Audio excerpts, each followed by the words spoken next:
নমস্কার বন্ধুরা, দীপাস কিচেনে আপনাদের সবাইকে স্বাগত। আজকে আমি একদম নিরামিষভাবে পটল আলুর তরকারি করব। তো চলুন কিভাবে বানাই দেখে নিন। আর এখানে আমি ছোট ছোট করে আলু কেটে রেখেছি। এবার এটাকে আমি ভেজে নেব।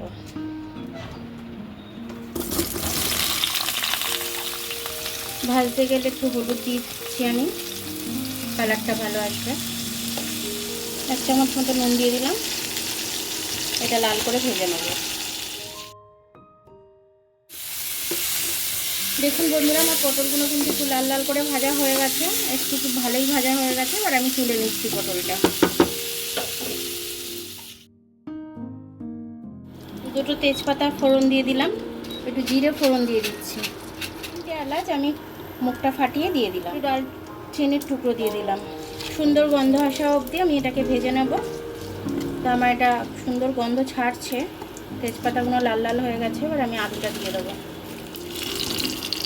1 চামচ মতো নুন দিয়ে দিলাম আমি, একটুখানি হলুদ আমি দিয়ে দিচ্ছি, একটু হলুদ দিয়েছি আলুটার কালার আসার জন্য। এবার এটাকেও আমি একটু লাল লাল করে ভেজে নেব। মিক্সিতে দিয়ে আদা আর লঙ্কাটা পেস্ট করে নেব।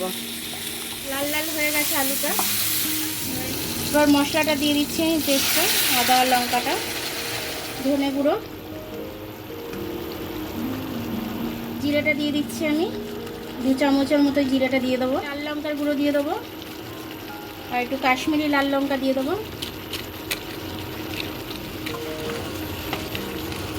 এবার আমি এটাকে ভালো করে কষে নেব।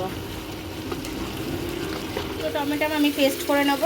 দেখুন এটা কিন্তু আমার ভালোভাবে কষা হয়ে গেছে। আমি টমেটোটা দিয়ে আর একটু ভালো করে কষবো। টমেটোর পেস্টটা দিয়ে দিলাম। এবার এটাকে দিয়ে আমি ভালো করে কষে নেব। পটলগুলো আমি দিয়ে দিচ্ছি এই সময়তে, দিয়ে এটার সাথে এটা কষে নেব। মশলাটা আমার কষা হয়ে গেছে। এবার আমি জলটা দিয়ে দেবো। তার আগে আপনাদের বলে দিই, একটু আমচুর দেবো, টকটক খেতে ভালো লাগবে। আমার আমচুরটা আমি কিভাবে বানিয়েছি যদি আপনারা দেখতে চান, তাহলে আমার ইউটিউবে গিয়ে আমাকে সাবস্ক্রাইব করবেন, আমার চ্যানেলে দেওয়া আছে।